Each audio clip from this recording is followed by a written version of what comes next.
CGP Angkatan 8 dari Kabupaten Wonogiri akan melaksanakan aksi nyata mengenai budaya positif sekolah. Dan pada kesempatan kali ini kami melaksanakan aksi nyata dengan melibatkan peserta didik dan guru di SMA 1 Prantolo. Baik, assalamualaikum warahmatullahi wabarakatuh.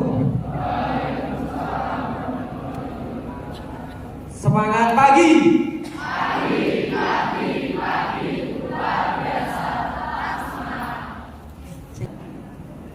Baik, di sini nanti saya akan menyampaikan materi mengenai budaya positif, yaitu membangun budaya positif sebagai upaya untuk mewujudkan profil pelajar Pancasila. Nah ini, jadi kata-kata ini saya kira sudah bukan hal yang asing bagi kita semua, yaitu budaya positif. Kalau budaya positif sudah pernah mendengar belum? Belum, iya. Nah nanti kita akan pelajari bersama bagaimana membangun budaya positif itu dan bagaimana profil pelajar Pancasila itu seperti apa. Nah sebelum kita jauh untuk mengenal, memberikan materi, nanti saya akan perkenalkan diri saya dulu, gitu ya. Dari belakang kelihatan ya? Kelihatan? Yang penting fotonya kelihatan. Iya, nama saya Doni Purnomo. Kemudian alamat saya Jangkung RT 04 RW 01 Sendang Purwantoro Wonogiri. Jadi saya produknya produk lokal ya. Jadi lokalan Purwantoronan.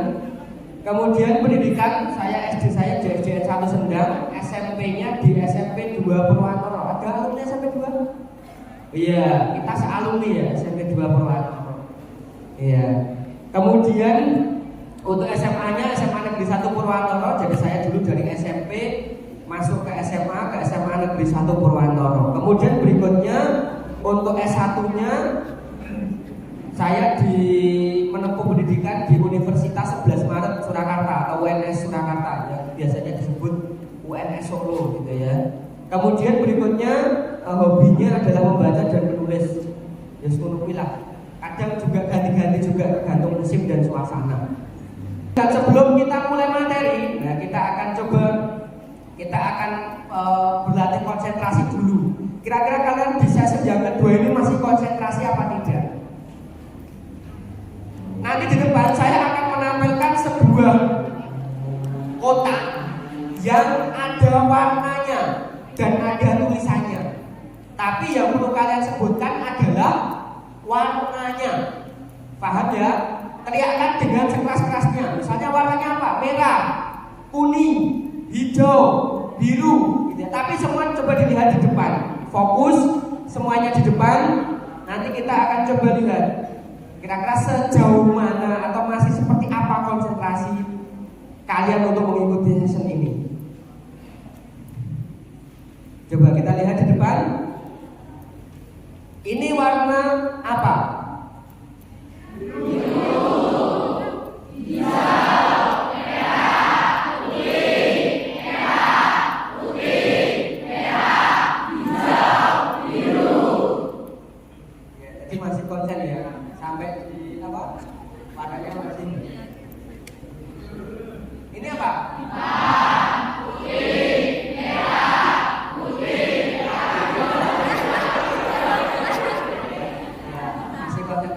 Tadi ada yang buatan di sini merah gitu ya, ada tadi di belakangnya.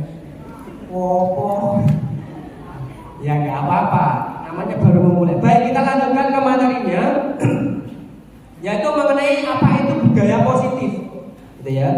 Budaya positif itu apa? Budaya positif adalah perwujudan dari nilai-nilai atau keyakinan universal atau universal yang diterapkan di sekolah.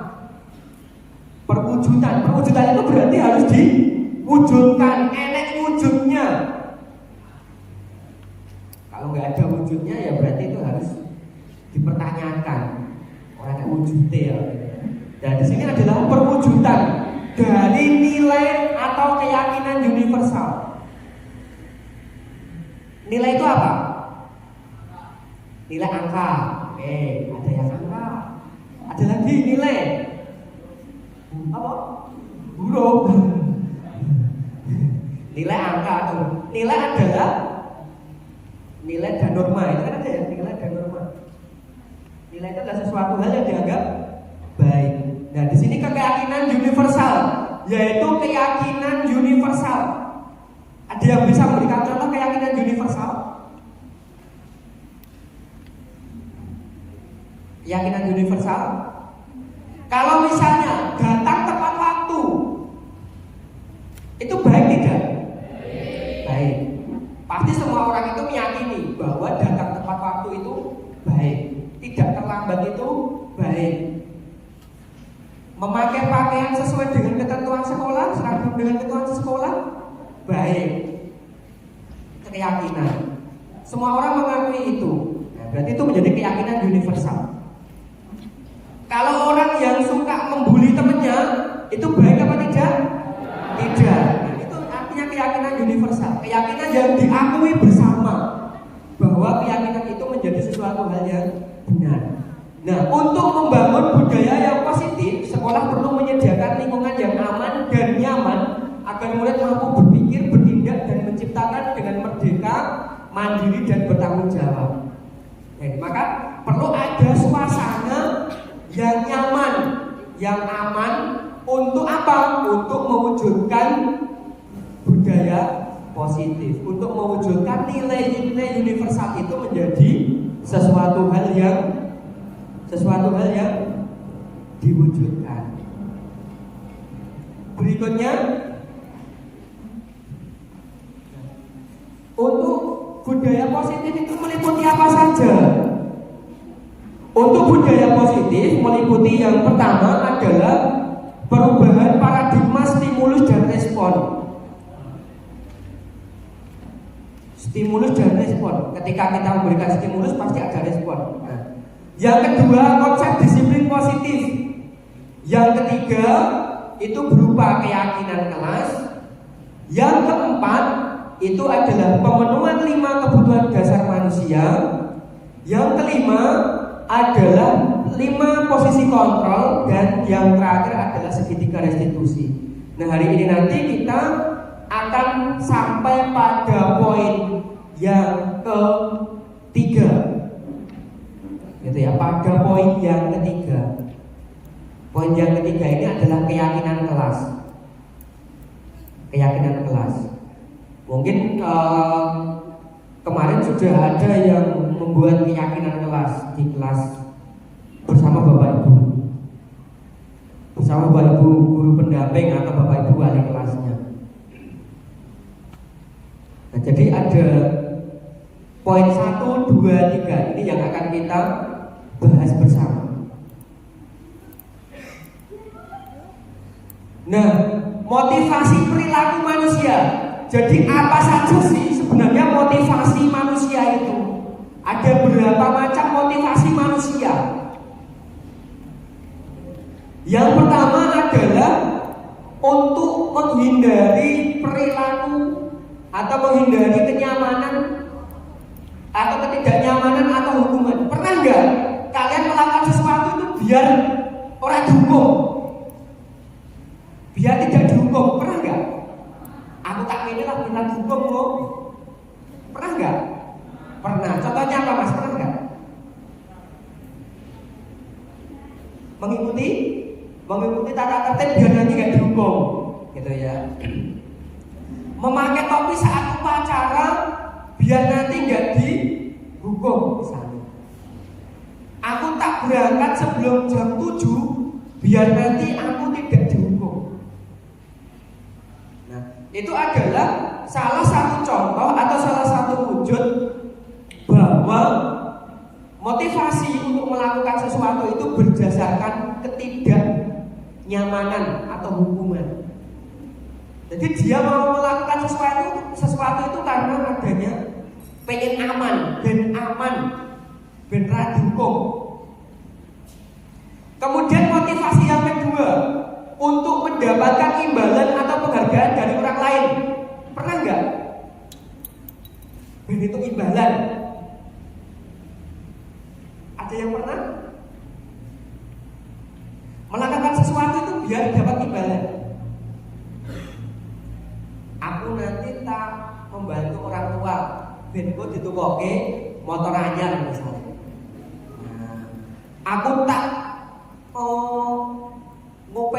ikut ngopeni sapinya orang tua. Sapa ngerti nek nek sapine didol payu 30 juta iso tukoke motor anyar NMAX. Itu melakukan sesuatu biar mendapat imbalan atau penghargaan dari orang lain. Atau mungkin aku tak nyapu kelas, piket kelas. Tujuannya biar apa? Nanti si dia itu biar menganggapku orang yang rajin. Nah, itu biar mendapatkan penghargaan, gitu ya. Walaupun penghargaan itu tidak selalu dengan uang.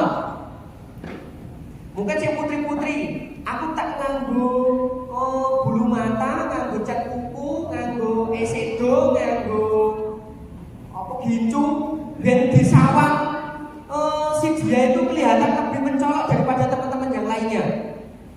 Itu untuk mendapatkan penghargaan. Kemudian motivasi yang kedua, menjadi orang yang mereka inginkan atau menghargai diri sendiri dengan nilai-nilai yang mereka percaya. Maksudnya kepiye?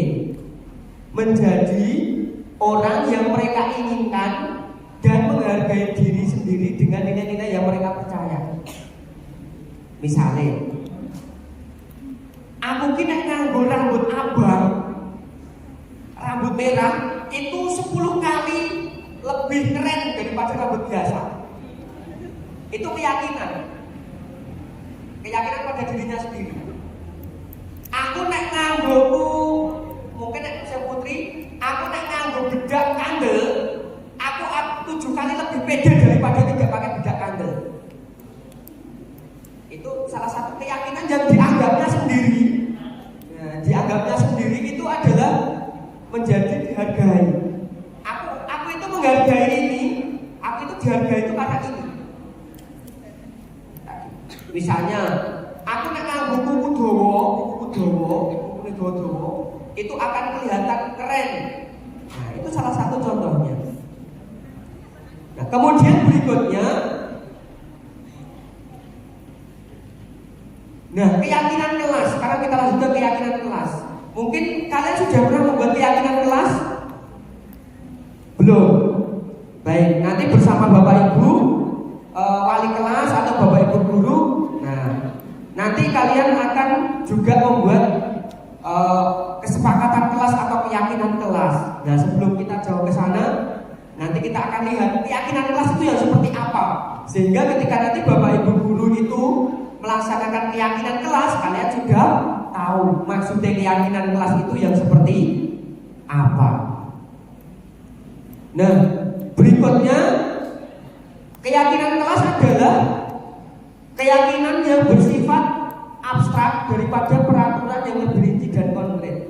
Maksudnya kepiye toh bersifat abstrak ini? Nanti kita akan lihat contohnya.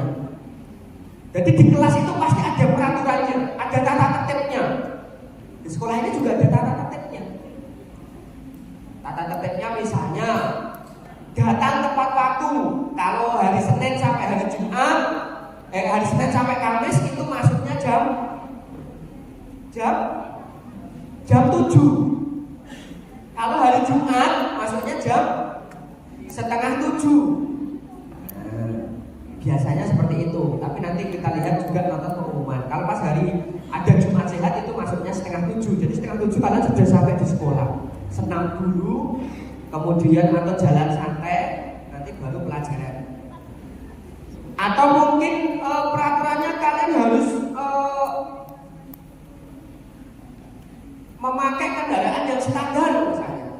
Jadi standar itu semua spionnya harus ada 2, lampu set lengkap, kemudian tidak diprotoli, kemudian tidak menggunakan knalpot horn dan sebagainya. Itu ada aturannya.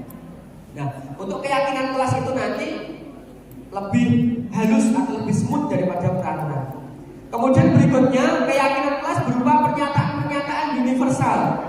Pernyataan universal tadi apa? Sesuatu yang dianggap baik oleh semua, jadi tidak ada yang menganggap jelek, itu berarti universal. Nah, di sini berisi pernyataan universal. Yang ketiga, pernyataan keyakinan kelas senantiasa dibuat dalam bentuk positif. Jadi tidak ada keyakinan positif. Misalnya, kami yakin bolos bersama itu adalah baik. Gak ada keyakinan kelas kayak gitu. Karena apa tujuan keyakinan kelas itu? Biar kita bisa lebih baik. Jadi enggak, keyakinan kelas kok kita melakukan sesuatu itu biar jelek enggak. Ya semuanya bertujuan biar lebih baik. Yang kedua, keyakinan kelas hendaknya tidak terlalu banyak sehingga mudah diingat dan dipahami oleh semua warga kelas. Jadi kalau peraturan kelas itu kan banyak, ada masuk pada pukul sekian, seragamnya ketentuannya ini, tidak boleh ini, tidak boleh itu. Nah itu dalam peraturan kelas atau peraturan sekolah. Kalau keyakinan kelas itu lebih simpel, lebih simpel. Kemudian yang berikutnya, keyakinan kelas sebaiknya sesuatu yang dapat diterapkan di lingkungan tersebut. Nah, keyakinan kelas itu ya diterapkan di dalam kelas itu. Bisa nggak kalau keyakinan kelas itu antara kelas 10.7 dengan 10.8 itu berbeda? Bisa nggak? Bisa. 10.1 keyakinan kelasnya beda dengan 10.7, boleh. 10.7 keyakinan kelasnya beda dengan 10.1, boleh. Karena menyesuaikan dengan karakteristik, menyesuaikan dengan kondisi kelasnya itu. Di kelas 10.7 ya, kalau keyakinan kelas 10.7 ya berarti diyakini di seluruh warga kelas 10.7. Kalau misalnya keyakinan kelas mata pelajaran geografi misalnya, ya berarti keyakinan kelas itu digunakan dalam pelajaran geografi. Kalau pelajaran fisika nanti buat keyakinan kelas lagi yang beda, boleh nggak? Boleh. Ya boleh. Kemudian berikutnya, semua warga kelas hendaknya ikut berkontribusi dalam perbuatan. Dalam keyakinan kelas itu semua orang itu harus masuk di situ. Tidak ada kata tapi. Itu ya. Sing putra melakukan, sing putri tidak, atau sebaliknya. Sing putri melakukan, sing putra tidak, karena yang putra jumlahnya lebih sedikit. Tidak seperti itu. Jadi keyakinan kelas itu dilakukan seluruh warga kelas. 10.1 ya 10.1, 10.2 ya 10.2. Dalam satu kelas itu 10.7 ya 10.7. Kemudian berikutnya, bersedia meninjau kembali keyakinan kelas dari waktu ke waktu. Jadi keyakinan kelas itu bisa dirubah sesuai dengan kondisi yang ada, atau sesuai dengan kondisi kalian di kelas kalian masing-masing. Misalnya dalam keyakinan kelas belum ada kata-kata tentang penggunaan HP misalnya, keyakinan tentang penggunaan HP. Nah, awalnya penggunaan HP bukan menjadi masalah, tapi seiring berjalannya waktu penggunaan HP ini menjadi bermasalah sehingga membentuk keyakinan kelas yang baru. Seperti itu juga diperbolehkan, ya, diperbolehkan. Nah, kemudian berikutnya, ini wujud keyakinan kelasnya. Kelihatan nggak dari belakang? Nggak kelihatan.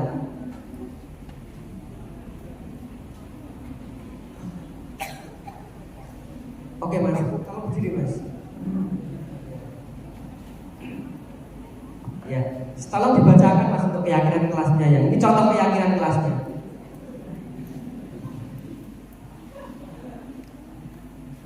Doa adalah dari setiap kegiatan kami.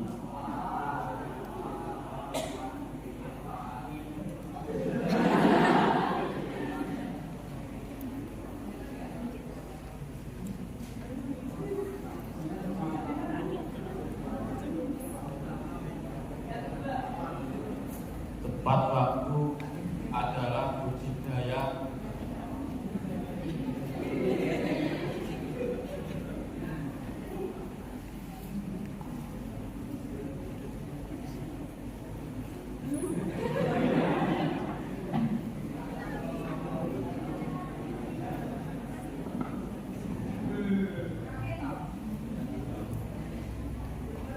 Doa adalah awal dari setiap kegiatan kami. 2. Tepat waktu adalah budidaya kami. Budaya kami. 3.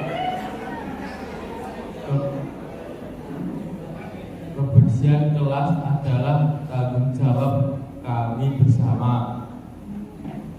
4. Kejujuran, tanggung jawab, dan saling menghormati selalu kami junjung tinggi bersama. Mengikuti pembelajaran dengan sepenuh hati adalah cara kami menuntut ilmu. HP untuk sarana pembelajaran kami. Berusaha menghadapi permasalahan dengan bijaksana.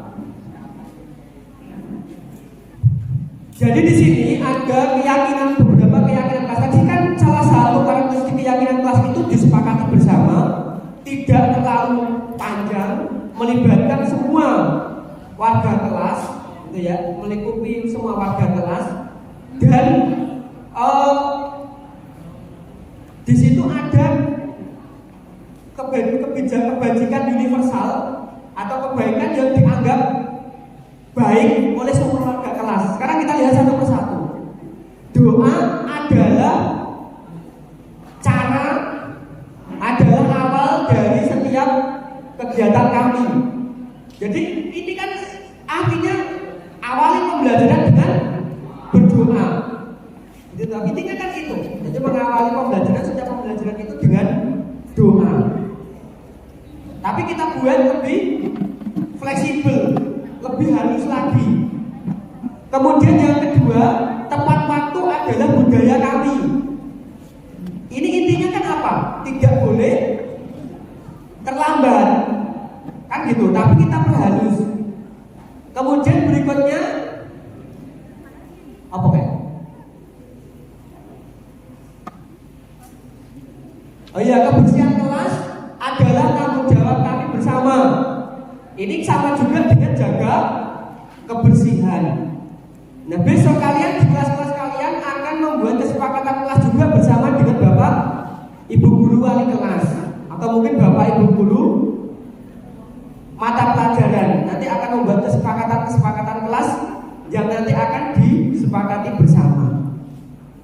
Nah, ini menjadi mungkin hal yang baru, tapi ini tujuannya adalah agar budaya positif tadi bisa tercapai.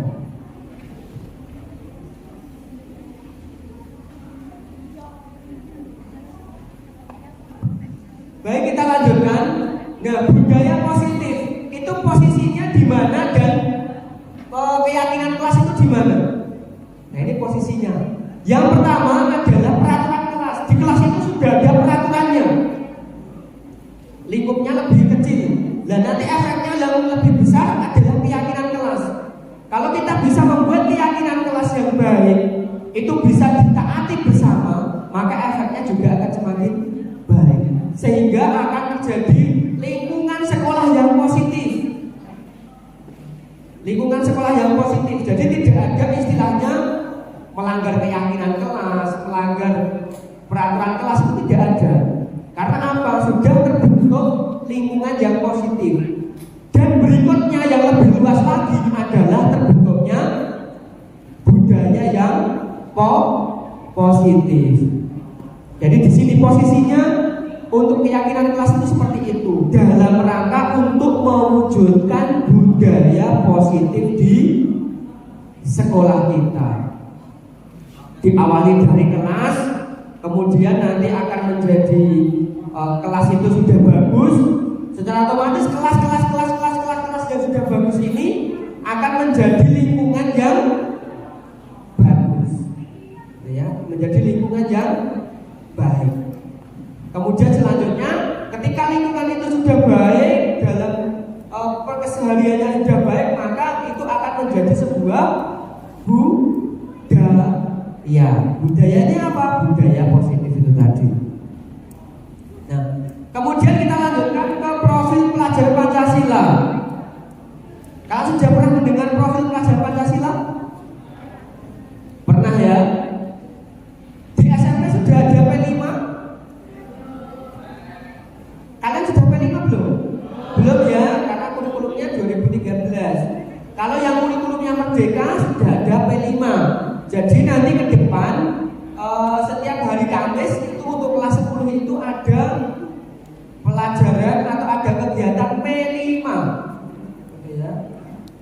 nanti dalam rangka untuk mewujudkan profil pelajar Pancasila itu. Nah, sekarang ada berapa aspek untuk profil pelajar Pancasila itu? Yang pertama adalah berkebinekaan global. Maksudnya berkebinekaan global itu ya seperti apa? Berkebinekaan global. Bineka artinya bineka. Bineka itu apa? Berbeda-beda, bermacam-macam. Kayak di sini aja dalam satu kelas ini kan juga bermacam-macam. Latar belakang kehidupannya bermacam-macam, latar belakang kebudayaannya itu bermacam-macam, latar belakang orang tuanya juga bermacam-macam, latar belakang ekonominya bermacam-macam. Apalagi kalau sudah dalam satu negara itu lebih lagi bermacam-macamnya, sukunya bermacam-macam, bahasanya bermacam-macam, adat istiadatnya bermacam-macam, maka itu perlu diwadahi, yaitu berkebinekaan tapi global. Jadi bineka bermacam-macam tapi dapat mewadahi semua. Nah, kemudian berikutnya bergotong royong. Nah, jadi nanti yang akan kita wujudkan melalui profil pelajar Pancasila ini adalah bergotong royong. Kalian mampu untuk bergotong royong, saling membantu, saling mendukung. Namanya bergotong royong. Pernah bergotong royong? Pernah enggak? Pernah, misalnya apa Mas? Oh, dandani rumah. Ya. Bergotong royong, membangun rumah, membantu tetangganya membangun rumah. Atau mungkin kalian nyinom. Nah, anak muda itu biasanya nyinom. Di tempatnya ada tetangganya mantu, nyinom. Nah, itu salah satu contoh gotong royong. Atau mungkin kalian masih SMP itu levelnya tukang susu gawan misalnya. Nah, itu juga gotong royong. Atau mungkin membantu temennya, gitu ya, membantu tetangganya, membantu saudaranya. Itu adalah salah satu wujud gotong royong. Nah, kemudian berikutnya kreatif. Nah, yang kita wujudkan melalui profil pelajar Pancasila ini adalah kreatif. Kreatif itu saya kepiye toh? Kreatif itu apa? Berinovasi. Ada lagi mampu mengkreasikan, gitu ya, mampu mengkreasikan hal-hal yang ada di sekitarnya atau hal-hal yang dimilikinya. Kreatif. Oh, aku duwe apa ya misalnya punya bungkus kaktus yang gak dipakai, gitu ya. Karena dia kreatif, tidak dijadikan sampah, tapi jadi sampah terus dibuang tidak, tapi bisa dirubah menjadi hiasan dinding misalnya, atau mungkin bisa dirubah menjadi bingkai foto misalnya dari kardus bekas. Nah, itu salah satu wujudnya kreatif seperti itu. Kemudian bernalar kritis. Bernalar kritis ini berarti mampu untuk menganalisa. Ketika ada suatu permasalahan atau suatu kejadian itu dianalisa dulu. Kemudian mencari berbagai literasi. Orang gaco, tahu ya gaco ya? Gaco itu asal-asalan. Mengalami sebuah masalah atau menemukan sesuatu itu hanya asal-asalan tidak. Tapi perlu ditelaah dulu, dipikir kesek. Tidak hanya asal-asalan. Oh, nek ini baik. Oh, kayak gini itu tidak. Nah, itu namanya bernalar kritis. Engkau nek aku berbuat seperti ini itu nanti seperti apa dampaknya? Seperti apa efek negatifnya? Nah, itulah bernalar kritis. Kemudian berikutnya lagi adalah mandiri. Nah, mandiri ini apa? Hah? Mandi sendiri.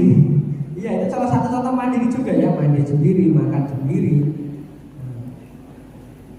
dan lain sebagainya. Jadi mampu untuk melakukan berbagai hal secara mandiri, tidak tergantung dengan orang lain, tidak menggantungkan diri kepada orang lain. Itu namanya mandiri.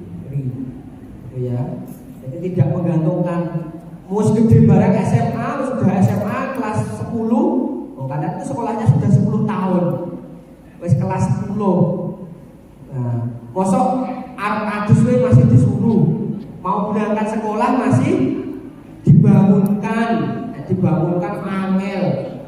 Nah, orang tangi-tangi, itu berarti belum mandiri, belum mampu membawa dirinya tanpa bergantung kepada orang lain. Nah, diharapkan dengan profil pelajar Pancasila ini kita bisa mandiri. Kemudian berikutnya lagi, beriman, gitu ya, bertakwa kepada Tuhan Yang Maha Esa dan berakhlak mulia. Nah ini, kita juga dengan P5 ini kita juga memiliki keimanan dan ketakwaan kepada Tuhan Yang Maha Esa. Harapannya kita bisa memiliki ketakwaan. Takwa itu kata kuncinya apa? Kalau beriman apa kata kuncinya? Percaya, ya percaya. Kalau bertakwa apa kata kuncinya? Menjauhi larangannya dan menjalankan perintahnya. Itu adalah konsep takwa secara umum. Kalau beriman itu kan artinya percaya Tuhan, percaya pada kitab-kitabnya, ya, percaya pada Nabi dan Rasulnya. Itu kalau dalam agama Islam. Nah, ini kalau bertakwa itu mampu menjauhi hal-hal yang dilarang oleh agama, oleh Tuhan, gitu ya, dan menjalankan semua perintahnya. Itu adalah konsep bertakwanya.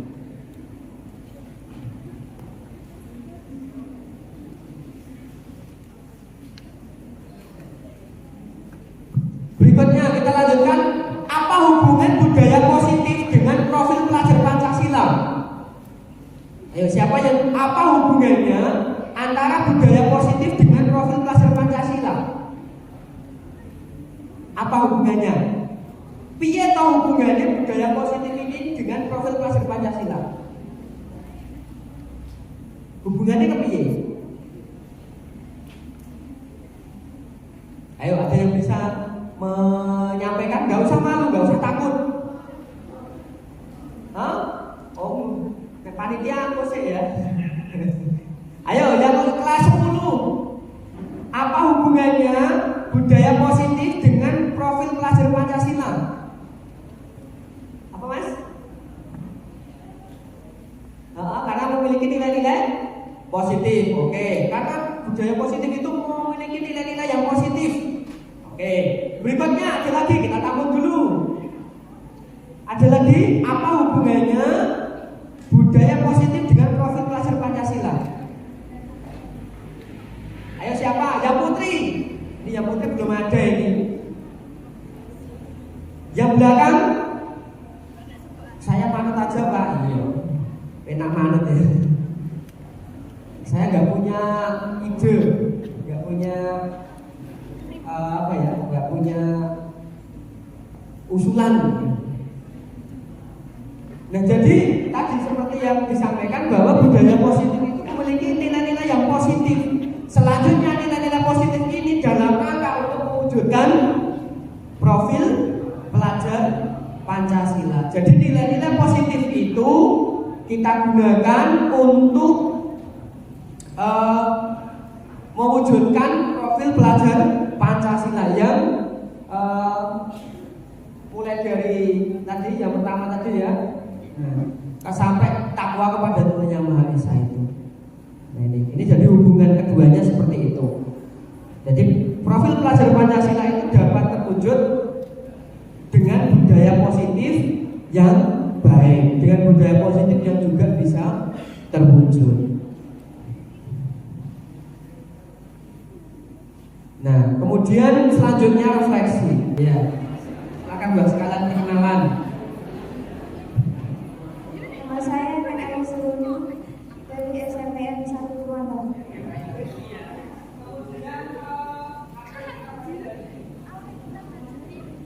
Tentang motivasi perilaku manusia. Budaya positif pelajar Pancasila.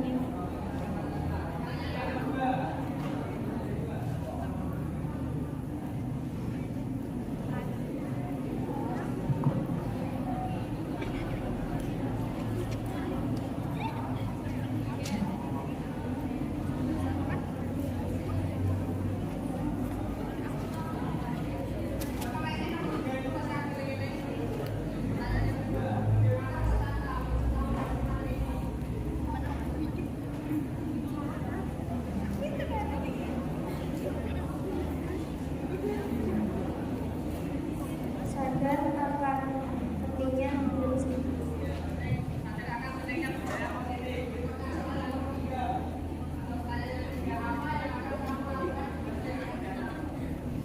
Menerapkan perilaku positif. Terima kasih Mbak Ken Ayu Seruni ya. Mbak Ken Ayu Seruni dari 10.5. Tepuk tangan untuk Mbak Ken Ayu Seruni 10.5. Baik, waktunya sudah habis ya Mbak. Sudah baik. Jadi itu yang kita pelajari hari ini. Kita review dari yang pertama yaitu apa itu budaya positif. Tadi adalah nilai-nilai atau keyakinan universal yang diterapkan di sekolah. Jadi keyakinannya yang kita anggap semuanya itu adalah menganggap benar. Ya, itu keyakinan universal. Kemudian ada budaya positif, ada motivasi perilaku manusia tadi ada 3. Kemudian berikutnya ada keyakinan kelas. Dan ini tadi adalah contohnya, contoh keyakinan kelasnya yang sudah dibuat.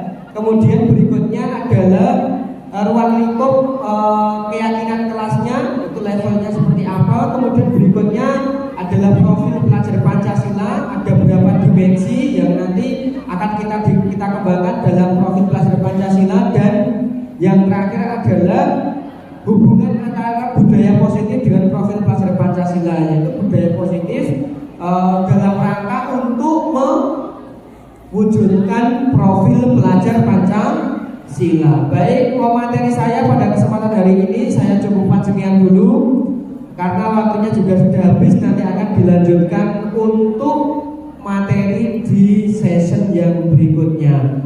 Sampai jumpa nanti di kegiatan pembelajaran di kelas. Nanti beberapa kelas mungkin akan ketemu dengan saya. Di kelas saya nggak tahu kelasnya nanti kelas apa gitu ya, nanti kita lihat aja. Yang ketemu lagi nanti di kegiatan pembelajaran di kelas. Jadi saya cukup sekian, selamat pagi dan assalamualaikum warahmatullahi wabarakatuh.